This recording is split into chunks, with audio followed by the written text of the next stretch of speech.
On September 2nd, 2015, the peaceful evening at Dallas's upscale Gable Park Apartments was shattered by two gunshots.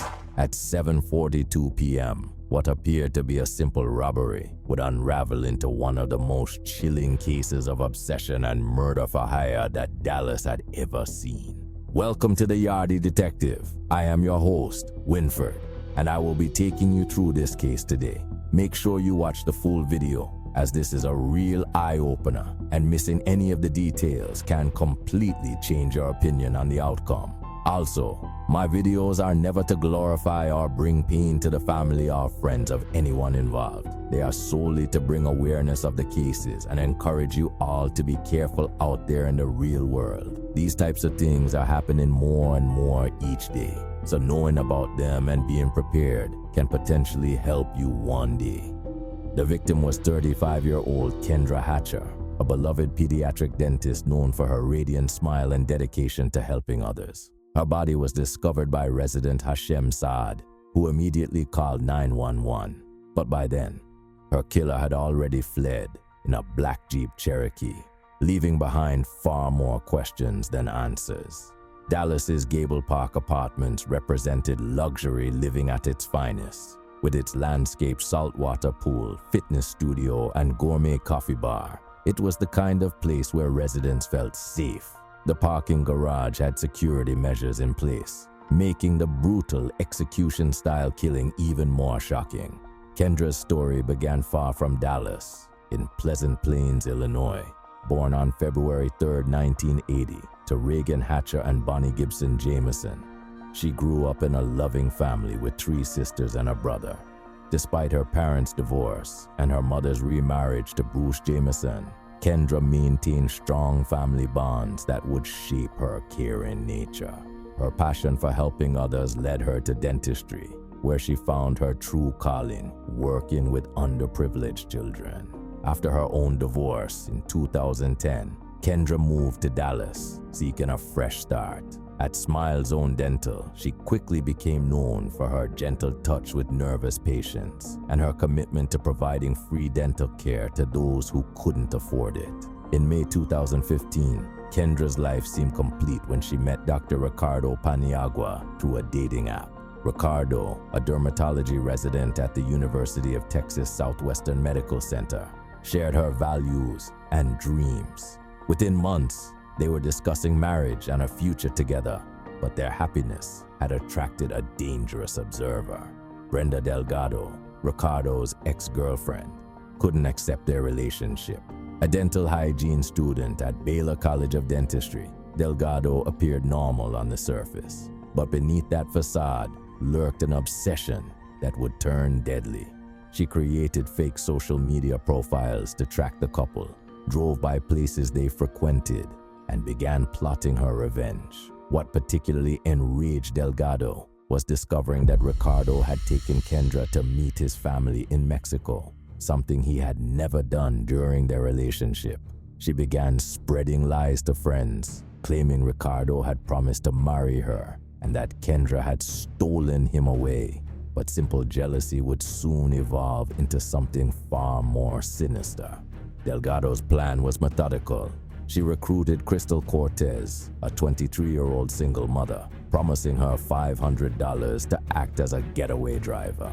Initially telling Cortez it would be a simple robbery, Delgado manipulated the desperate young mother into participating, but she needed someone willing to pull the trigger. Enter Christopher Love, a 31-year-old convicted felon with a history of assault and drug charges. Delgado promised him both drugs and money to carry out the killing. She arranged multiple planning meetings at local restaurants, carefully orchestrating every detail of what would become a fatal ambush.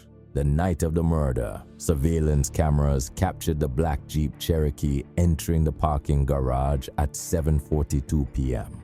Kendra had just returned from shopping, completely unaware she was being stalked. As she gathered her belongings from her car, Love approached from behind.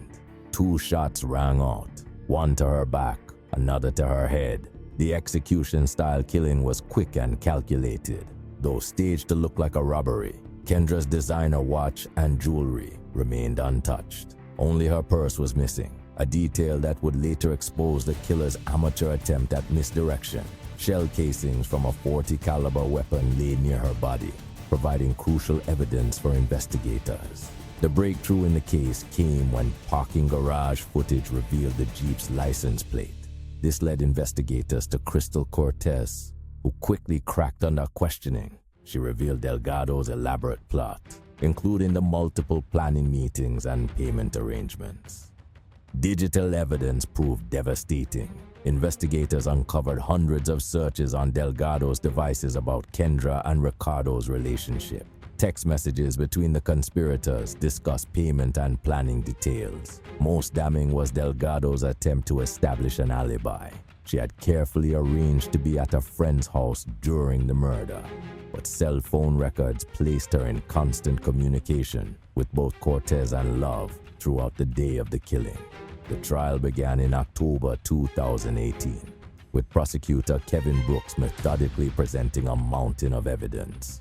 Cortez, now a state's witness, provided chilling testimony about Delgado's calculated planning. She described how Delgado had stalked the garage for weeks, learning Kendra's schedule and identifying the perfect ambush point.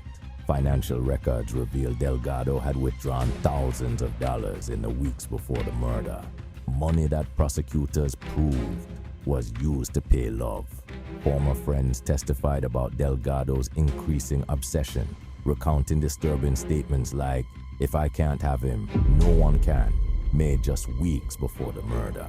The defense attempted to paint Cortez as the true mastermind, claiming she had manipulated Delgado's emotional vulnerability. However, this strategy crumbled under the weight of evidence. Text messages, surveillance footage, and financial transactions all pointed to Delgado as the orchestrator. Perhaps most chilling was Delgado's behavior during the trial. She showed no emotion as witnesses described the brutal murder. Even during Kendra's mother's powerful victim impact statement, describing how the murder had devastated their family, Delgado remained stone-faced. The jury deliberated for just 4 hours before returning a guilty verdict. Delgado received life without parole.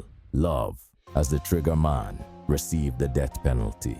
Cortez, in exchange for her testimony, received a 35-year sentence with possibility of parole in 2035. The case sent shockwaves through Dallas, leading to significant changes in apartment security protocols. Gable Park and similar complexes installed additional cameras and implemented strict visitor verification systems. The dental community established a scholarship in Kendra's name, supporting students committed to providing care in underserved communities. Ricardo Paniagua left Dallas after the trial, haunted by how his past relationship had led to Kendra's death. In a rare 2020 interview, he described Kendra as the kindest soul I've ever known and revealed his ongoing trauma from her loss. Kendra's family established the Kendra Hatcher Foundation, continuing her mission of providing dental care to underprivileged children. Her sister Ashley leads the foundation, speaking at schools about the dangers of obsession and the importance of recognizing warning signs in relationships. In 2022, Delgado filed an appeal claiming ineffective counsel, but it was quickly rejected. Prison records indicate she's been a problematic inmate, receiving multiple disciplinary actions. She remains in the Mountain View Unit, a maximum security women's prison in Gatesville, Texas. You know, this was a real wicked case, man. When I first came across it, the thing left me speechless with how crazy and vindictive some people can be. At least in this case, justice was served and the perpetrator caught, which hopefully brings a sense of closure to the families and friends of the victim. Now, I want to hear from you. Could this tragedy have been prevented? What warning signs do you see in Delgado's behavior that others might have missed? How can we better protect ourselves and our loved ones from obsessive ex-partners? Should apartment complexes implement more stringent security measures? What role does social media play in enabling stalking behavior? Share your thoughts in the comments below. If you or someone you know is being stalked, please reach out to the National Stalking Resource Center. Remember, warning signs should never be ignored, and it's better to be cautious than to become another tragic statistic. Don't forget to like, subscribe, and hit the notification bell to stay updated on more true crime stories, because I have many more to explore with you all. Until next time, stay safe and stay aware. Winford out.